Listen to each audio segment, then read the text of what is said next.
ही बिगर सहीची बिगर शिक्केची ती तुम्ही स्वीकारली कशी का भाऊ सर? नमस्कार, आपण पाहत आहात पुणे लाईव्ह न्यूज. पाहुयात आज दिवसभरातील ठळक घडामोडी. अनाथ मुलांच्या निवासी संस्थेत देखरेख ठेवणाऱ्या कर्मचाऱ्याने 12 वर्षीय मुलीवर अनैसर्गिक लैंगिक अत्याचार केला. ही घटना आळंदीतील एका संस्थेत शनिवारी दिनांक 17 ऑगस्ट रोजी पहाटे 5च्या दरम्यान घडली आहे. या प्रकरणी व्यंकटेश काशीनाथ माळनोर राहणार आळंदी देवाचे याच्यावर पोस्को अंतर्गत गुन्हा दाखल करून अटक केल्याची माहिती आळंदी पोलिसांनी दिली आहे. याबाबतची फिर्याद पीडित 12 वर्षीय विद्यार्थ्यांनी दिली आहे. आळंदीमध्ये अनाथ मुलांच्या निवासाची व्यवस्था राखणारी एक संस्था आहे. सोबत वारकरी विद्यार्थीही आहेत. त्या संस्थेत आरोपी व्यंकटेश हा देखरेख ठेवण्याचे काम करतो, तर पीडित मुलगा हा अनाथ आहे. मूळचा विद्यार्थी बाहेरच्या जिल्ह्यातील असून तो आई नसल्याने अनाथ झाला होता. अनाथ असल्याने महिला बालकल्याण समिती न्यायालयामार्फत त्याची त्या संस्थेत निवास व्यवस्था केली होती. घटनास्थळावरील निवासी संस्थेत शनिवारी पहाटे 5 वाजता आरोपी हा पीडित मुलाच्या खोलीत आला. त्याने मुलाला उठवले, टीव्ही रूममध्ये नेले. त्या ठिकाणी मुलाला मोबाईल पाहायला देऊन त्याच्यावर अनैसर्गिक लैंगिक अत्याचार केले. पोलिसांनी आरोपीला अटक केली आहे. अशा घटनेनंतर तेथील अनाथ मुलांच्या सुरक्षेचा प्रश्न निर्माण झाला आहे. वारकरी विद्यार्थ्यांवर अशाच प्रकारे अनैसर्गिक कृत्यांचा यापूर्वीच घटना विविध वारकरी संस्थेत घडल्या होत्या. अत्याचाराची घटना घडल्यानंतर पीडित मुलगा हा ओळखीच्या एका महिलेकडे आळंदीतून बसने गेला. त्यानंतर पुण्यातील डेक्कन पोलिसांकडे तक्रार करण्यासाठी गेले. डेक्कन पोलिसांनी आळंदी पोलीस ठाण्याशी संपर्क साधून घटनेची माहिती दिली. त्यानंतर आळंदी पोलीस ठाण्यात गुन्हा दाखल केला व आरोपीला अटक केली. खेड तालुक्यात काही भागात पावसाने चांगलेच थैमान घातले. चाचकमान धरण परिसरात दुपारी ढगफुटीसारख्या पावसाने हजेरी लावले. कडधे परिसरातील महादेव दरा परिसरात शेती पिकांना या मुसळधार पावसाचा फटका बसला आहे.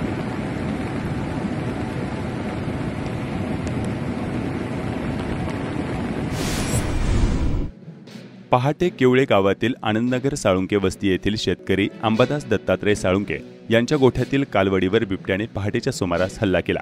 सदरच्या हल्ल्यात कालवडीचा दुर्दैवी मृत्यू झाला आहे. वन विभागाने लवकरात लवकर बिबट्यांना जेरबंद करण्याची मागणी नागरिकांनी केली आहे. आळंदी येथील सरकारी कर्मचाऱ्यामुळे इंद्रायणी नदीत बुडणाऱ्या महिलेचे प्राण वाचले आहेत. या कर्मचाऱ्याचे सर्वत्र कौतुक होत आहे. उषाताई शेटे असे बुडणाऱ्या महिलेचे नाव आहे. शक्ती लोकरे असे महिलेला वाचवणाऱ्या कर्मचाऱ्याचे नाव आहे.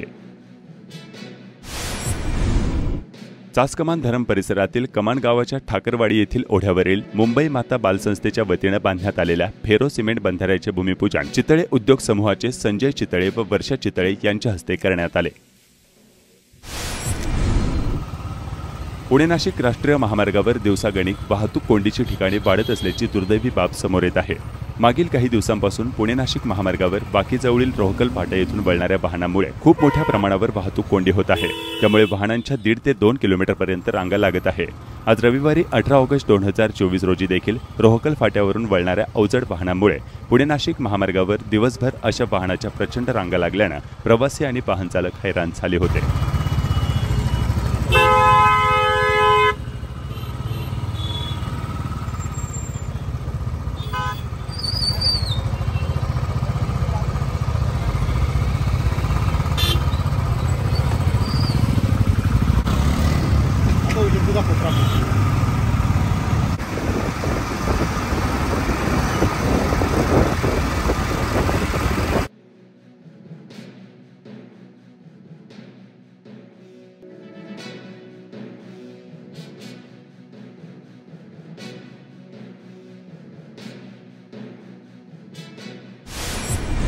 बाल रंगभूमी परिषद मुंबई द्वारा आयोजित बाल रंगभूमी परिषद पुणे जिल्हा शाखा संचलित महाराष्ट्रातील लोककलेवर आधारित लोककला प्रशिक्षण शिबिराचे आयोजन चाकणमध्ये करण्यात आले होते. यावेळी चाकण व पंचक्रोशीतील प्रशालेतील असंख्य विद्यार्थ्यांनी शिबिरामध्ये सक्रिय सहभाग घेतला. गायन, वादन व नृत्य लोककला प्रशिक्षणात प्रसिद्ध सिने अभिनेत्री जयमाला इनामदार, नृत्यांगना रेश्मा परितेकर, शाहीर श्रीकांत शिर्के यांचे मार्गदर्शन झाले.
सोमवारी 19 ऑगस्ट रोजी रक्षाबंधन असल्याने सणाच्या पूर्वसंध्येला खेड तालुक्यात ठिकठिकाणी राख्या खरेदी करण्यासाठी महिलांची अशी गर्दी झाली होती। यंदा राख्यांच्या व्हरायटी खूप असून किमती स्थिर असल्याचे विक्रेत्यांनी सांगितले।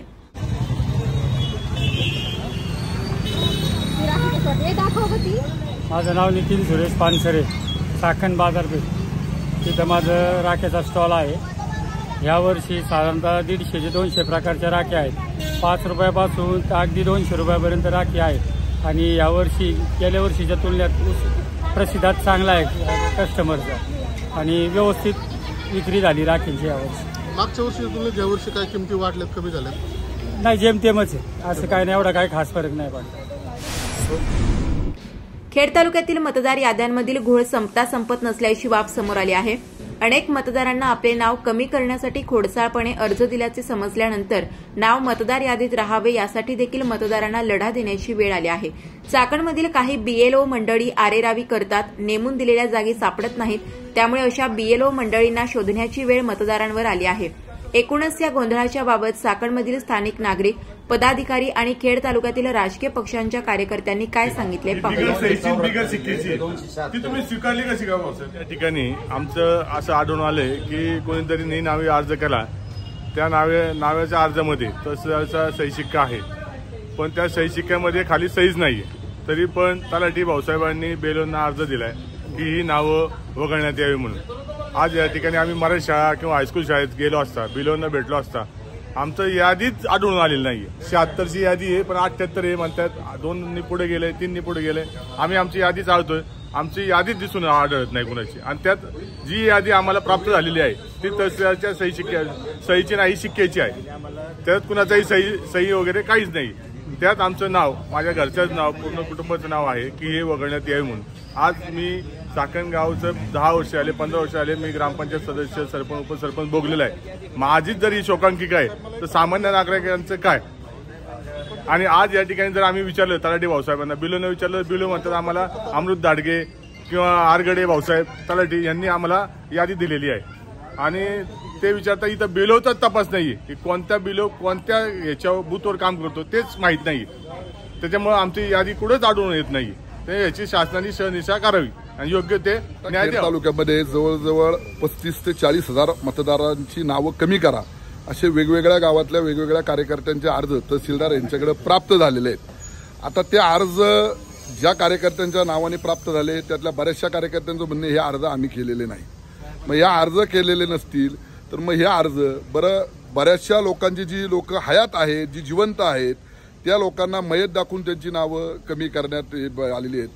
शिंदे गटाचे जिल्हा प्रमुख, आमचे सहकारी मित्र सभापती भगवान पोखरकर यांच्या आईचं नाव सुद्धा मयत म्हणून त्या ठिकाणी अर्ज केला की त्यांचं नाव कमी करावं। याच्यापेक्षा मोठी शोकांतिका काय? ज्या पक्षाचा मुख्यमंत्री आहे त्या पक्षाच्या जिल्हा प्रमुखाच्या आईचं नाव त्या ठिकाणी हयात असताना मयत म्हणून कमी करा असा अर्ज त्या ठिकाणी जातो। नक्की प्रशासन करतंय काय? आणि प्रशासन कुणाच्या जर दबावाखाली काम करत असेल तर आमचा शिवसेना उद्धव बाळासाहेब ठाकरे पक्ष हा त्या ठिकाणी त्याला त्या पद्धतीनेच त्या ठिकाणी उत्तर आणि जाब त्यांना विचारी। आज आम्ही चाकणचं जे निवडणुकीचं केंद्र आहे तिथं आलो आहोत आणि निवडणुकीचं यादीचं पुनर्निरीक्षण कार्यक्रम सुरू आहे। त्या अंतर्गत आम्हाला एक अर्ज प्राप्त झाला की माझ्या कुटुंबातली संपूर्ण कुटुंबियांची नावं कमी झालेली आहेत, अशा पद्धतीचा तो अर्ज त्याला सोबत मतदार यादी अशा पद्धतीचा एक अर्ज मला प्राप्त झाला आणि सोशल मीडियावर मिळाला तो, आणि त्याची चौकशी शहानिशा करण्याकरिता म्हणून मी या ठिकाणी आलो। श्री शिवाजी प्रशाला त्याचबरोबर मराठी शाळा या दोन्ही मतदान केंद्रावरती येऊन देखील इथं कुठेही त्या 276चा बीएलओ जो ब्लॉक लेवल ऑफिसर असतो, जो निवडणूक यादी पुनर्निरीक्षण करतो, तो इथं कुठेही उपलब्ध नाही ना ती यादी उपलब्ध आहे। या संदर्भात चाकणचे तलाठी भाऊसाहेब जे यासाठीचे ज्यांनी सर्व BLOंना याद्या दिल्या त्यांच्याशी संपर्क साधण्याचा प्रयत्न केला. ते म्हटले ते उपलब्ध नाही, कुठंतरी भीमाशंकर ड्युटीवरती गेलेले. जर शासनाने पुनर्निरीक्षण कार्यक्रम लावलेला आहे, संबंधित BLOंनी इथं उपस्थित राहणं बंधनकारक आहे. ह्या ठिकाणचे जे हे अधिकारी आहे, मग त्याच्यात तहसीलदार असतील, प्रांत असतील, त्यांना माझी विनंती आहे की तालुक्याचे लोकप्रतिनिधी असतील किंवा सरकारमधलं सत्तेचा वापर करून आपण जर त्यांच्या बाजूने काम करत असाल तर हे शिवसेना उद्धव बाळासाहेब ठाकरे पक्ष कधीच खपवून घेणार नाही. चुकीची कामं केल्यास आपल्याला पक्षाच्या वतीने घेरावा घातला जाईल, एवढी मी त्यांना. खेड तालुक्यात मतदार याद्याचे पुनर्निरीक्षण होत असताना अनेक गावात जिवंत असणाऱ्या मतदारांना मयत दाखवल्याचा प्रकार समोर आलाय. आता एका गावातील मतदार दुसऱ्या गावातील मतदार याद्यामध्ये असल्याचा आरोप पाईट परिसरातील रौंधळवाडी येथील नागरिकांनी केलाय. याबाबत तहसीलदार यांना निवेदन देण्यात आले आहे. इंटरनेट सेवा सुरू होण्याऐवजी या कामात बोगस खर्च करून मोठ्या प्रमाणात अपहार व भ्रष्टाचार झाल्याचा आरोप करत जनतेच्या पैशाची लूट करण्यात आल्याचा निषेधार्थ मंगळवार दिनांक 20 ऑगस्टपासून खेड पंचायत समितीसमोर आमरण उपोषण करण्याचा इशारा माजी सरपंच कुंडलिक कोहिनकर यांनी दिलाय. हुतात्मा राजगुरू सैनिक सेवा चॅरिटेबल ट्रस्ट महाराष्ट्र राज्य खेड तालुका यांच्या वतीने खेड तालुक्याचे सुपुत्र शहीद संभाजी ज्ञानेश्वर राळे यांच्या परिवारातील भगिनींच्या समवेत माजी सैनिकांनी रक्षाबंधन सण साजरा केला. शिवसेना उद्धव बाळासाहेब ठाकरे पक्षातील काही कार्यकर्त्यांनी शिवसेना शिंदे गटात प्रवेश केल्याच्या बातम्या काही दिवसांपूर्वी प्रसारित करण्यात आल्या होत्या. मात्र आज रविवारी 18 ऑगस्ट रोजी त्याच कार्यकर्त्यांनी आपण शिवसेना उद्धव बाळासाहेब ठाकरे पक्षातच असल्याचे घोषित केले आहे. चाकण पंचक्रोशीतील खराबवाडी व अन्य गावातील कार्यकर्त्यांनी देखील शिवसेना उद्धव ठाकरे गटात प्रवेश केले आहेत. याबाबत शिवसेनेचे जिल्हा प्रमुख, तालुका प्रमुख व कार्यकर्त्यांनी काय सांगितले पाहूया. 2 दिवसापूर्वी काय झालं की शिंदे गटातल्या काही प्रमुख पदाधिकाऱ्यांनी आमचे विलासराव कुटे आणि काही कार्यकर्त्यांना सांगितलं की तुमच्या गावामध्ये आम्हाला काम करायचे, तुमच्या गावामध्ये आम्ही निधी देणारे, आणि त्याप्रमाणे आता ओळख असल्यामुळं कार्यकर्ते त्या ठिकाणी गेले आणि त्यांनी त्यांच्या पक्षाचं पटकून आमच्या कार्यकर्त्याच्या खांद्यावर टाकलं आणि एक बातमी झाली की शिवसेना उद्धव बाळासाहेब ठाकरे पक्षाचे कार्यकर्ते मिंदे गटामध्ये, शिंदे गटामध्ये गेले. पण आमचा कार्यकर्ता, शिवसेना प्रमुखांच्या विचाराने भारावून गेलेला कार्यकर्ता, माननीय उद्धवजी ठाकरे साहेबांचं नेतृत्व मानणारा कार्यकर्ता पक्षाला कधीच सोडू शकत नाही. आणि म्हणून आमचे विलासराव कुटे त्यांनी संपूर्ण परत कार्यकर्ते ते गैरसमजातून त्यांचा तिथं प्रवेश झाला असं दाखवलं. ऍक्च्युअली त्यांनी प्रवेश केलेला नव्हता. ते पुन्हा या ठिकाणी आले आणि विशेष म्हणजे आमचे रामदासाबा धनवटे यांच्या नेतृत्वाखाली त्यांना उपतालुका प्रमुख या पदावर सुद्धा काम करण्याची संधी देण्यात आली. त्यांच्याबरोबर आमचे मुकुंदराव जाधव असतील, यांनी सुद्धा पक्षवाढीच्या कामात. परवा दिवशी काही लोकांनी बातम्या दिल्या की उद्धव ठाकरेंच्या गटाला खिंडार वगैरे, तर आमच्याबरोबर अनेक वर्षापासून शिवसेनेचा खंबीर कामकाज करणारे आमचे विलासजी कुटे असतील आणि त्यांच्याबरोबर सहकारी काही कार्यकर्ते असतील, त्या ठिकाणी त्यांच्या काही गावातील कार्यकर्त्यांना आम्ही सत्तेच्या माध्यमातून कामं करू असं सांगितलं. त्या ठिकाणी गेले आणि पक्षाची पट्ट्या टाकल्या आणि सांगितलं की प्रवेश झाला. परंतु आज ते स्वतः इथं आहेत, ते त्यांच्या याच्यातून बोलतीलच की बाबा अशा काही आम्ही शिवसेनेत पहिले होतो, आता असणार आणि पुढे असणार आहे. त्या ठिकाणी आले ते, त्यांचाही या ठिकाणी सगळ्या शेकडो कार्यकर्त्यांच्या बरोबर त्यांनी आमच्याबरोबर विचारविनिमय केला आणि आम्ही पक्षाबरोबरच आहोत. कसल्याही पद्धतीने इकडे तिकडे झालेलं नाही. बातम्या अशा आता यांच्याकडे कोणी राहिलेलं नाही आणि मग हा असा म्हणजे त्याला आपण म्हणू की काहीतरी दाखवण्याचा तुटपुंजा प्रयोग करण्याचं आता हे चाललेलं आहे. दुसरं त्यांच्या हातात काही मिळणार नाही आणि मग त्याचा भाग म्हणून ते करतायत. आणि मी 2 दिवसापूर्वी माननीय पोखरकर साहेब यांच्याकडे आमच्या काही गावातले कार्यकर्ते नाही, ते आम्हाला म्हणले होते की तुमच्या कार्यकर्त्यांच्या काही अडचणी असेल तर आम्ही ते सॉल्व्ह करूया, काही लोकांना कामे मिळवून देऊया. आपल्या मुख्यमंत्र्यापर्यंत हात आहे, मुख्यमंत्र्यांच्या फोनवर आपली कामं होतात, उद्योगमंत्री आपले आहेत.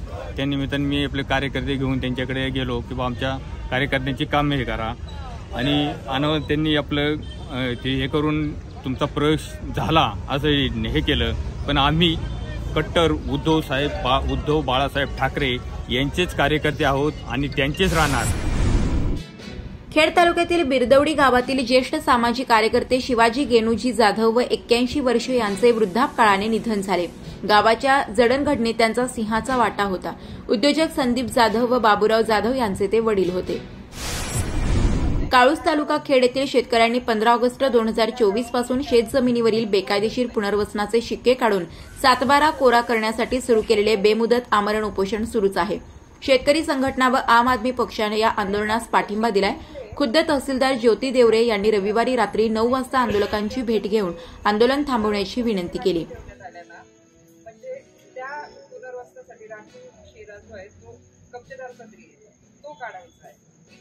शिक्के जे होते ना त्यांचा विषय नाही राहिलेला. त्या दिवसापासून आम्ही आमच्या काळूस गावावरती जे 40 वर्ष बेकायदेशीर पुनर्वसन लादले गेले आहे ते पुनर्वसन रद्द करण्यासाठी आम्ही एक निवेदन बनवलं. ते निवेदन आम्हाला अजितदादांना देण्यासाठी अजितदादांची आम्ही राजरत्न हॉटेल इथे भेट घेतली. त्या भेटीमध्ये त्यांनी आमच्या निवेदनाचा स्वीकार केला. चक्रेश्वर देवस्थान ट्रस्ट, चाकण आणि चाकण नगर परिषद यांनी संयुक्तपणे स्वच्छ भारत आणि माझी वसुंधरा अभियान अंतर्गत संपूर्ण देवस्थान परिसरात स्वच्छता अभियान राबवण्यात आले.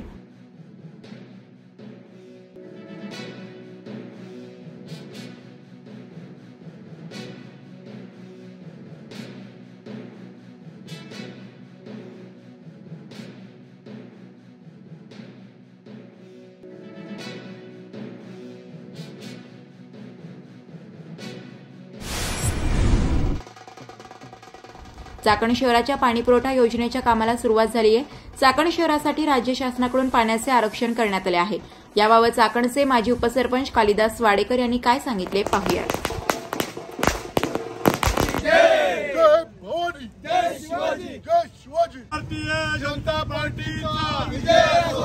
खरं तर आज अतिशय आनंद होतोय.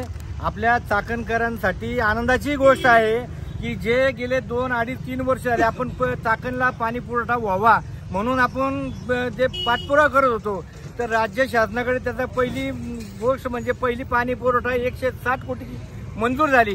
त्यानंतर आपल्याला चाकण जल शुद्धीकरण केंद्रासाठी जागा पाहिजे होती. ती जागेची मागणी पूर्ण झाली. परंतु या योजनेसाठी जो भामा आसखेड धरणावरून आपल्याला पाणी साठा मंजूर पाहिजे होता, आरक्षित व्हायचा होता, तो पाणी साठा आज आरक्षित झालेला आहे. त्यामुळं मी देवेंद्र फडणवीस साहेब, जलसंपदा मंत्री व महाराष्ट्राचे उपमुख्यमंत्री चंद्रशेखर बावनकुळे साहेब, त्याचबरोबर चंद्रकांत दादा पाटील साहेब या सगळ्यांचं व युतीच्या सर्व नेते मंडळींचं आभार मानतो. यासाठी आभार मानतो की गेले अनेक 2 वर्षापासून या चाकण शहराला पाणी पुरवठा योजनेसाठी पाणी भामासखेडचं आरक्षित व्हावं म्हणून आपण प्रयत्नशील होतो. म्हणून आज आपल्याला आपल्या चाकण शहरासाठी भामासखेड धरणावरून 5 लाख अब्ज लिटर पाणी साठा आज 52 सालापर्यंत आरक्षित झालेला आहे. त्यामुळं मी या सगळ्या युतीच्या नेते मंडळींचं सगळ्यांचा आभार मानतो. आज चाकण शहरासाठी पाणी आरक्षण साठा करू शकलो त्याचा मला सार्थ अभिमान आहे. आणि त्याचं पत्र आपल्याला आज महाराष्ट्र शासनानं आपल्याला दिलेलं आहे. 5 MLD 5 दशलक्ष घनमीटर हा साठा आपल्याला झालाय. म्हणजे 5 लाख अब्ज लिटर साठा 2052 पर्यंत हा भामासखेडवरून चाकण शहरासाठी झालेला आहे. आणि भामासखेडवरून या योजनेला 160 कोटी म्हणजे आज तिन्ही कामं पूर्ण झालेली आहेत. आणि म्हणून मी त्याचबरोबर पुणे लाईव्हनी सुद्धा मला चांगलं सहकार्य केलं. पुणे लाईव्हनी सुद्धा ही बातमी लावून धरली. सर्व पत्रकार बांधवांचं मी आभार मानतो. चाकणकर नागरिकांचा आभार मानतो. भारतीय जनता पार्टीच्या आमच्या सर्व नेते मंडळींचं, युती शासनातील सर्व नेते मंडळींचं आभार मानतो. समस्त चाकण जनतेच्या वतीनं मी दादांचा मनपूर्वक आभार मानतो, त्यांचं अभिनंदन करतो आणि तुमच्या कार्याला आम्ही शुभेच्छा देतो. 2016 पासून सातत्याने पदरमोड करून त्यांनी साधारणपणे मंत्रालय, मुंबई, पुणे या ठिकाणी सर्व अधिकाऱ्यांना भेटत असताना आपल्याला जे जलसिंचन विभागाचे मुख्य कार्यकारी अभियंता आहे, मुख्य संचालक अतुलजी कपोले साहेब, त्याचबरोबर गुणाने साहेब, त्याचबरोबर या योजनेसाठी ज्यांनी मला आतापर्यंत सहकार्य केलं ते आमचे भारतीय जनता पार्टीचे आमदार महेशदादा लांडगे असतील, त्याचबरोबर आमदार दिलीप मोहिते पाटील असतील, त्याचबरोबर अतुल भाऊ देशमुख सुद्धा होते माझ्यावर त्यावेळेस. आता ते नाही आहेत पण त्या टायमाला ते सुद्धा माझ्याबरोबर होते. त्याचबरोबर मंत्रालयामध्ये दीपक कपूर साहेब, त्यांच्याकडे हा विषय गेला होता. त्या पिरियडमध्ये 35ची आपण मागणी लावली, त्यांनी 100ची मागणी केली होती, आपण त्याला नकार दिला होता. परंतु शहरी भागाप्रमाणे 135 प्रमाणेच मला पाणी पाहिजे हे सांगून त्यांच्याकडे वाद घालून ही मागणी आपली मान्य करून आणली. त्याबद्दल मला सार्थ अभिमान आहे. यांनी सतत पाठपुरावा करून 5.65 दशलक्ष घनमीटर एवढं पाणी आरक्षित करून ठेवले. 2052 पर्यंत महिला भगिनींना याचा त्रास होणार नाही. नमस्कार, आपण पाहत आहात पुणे लाईव्ह न्यूज.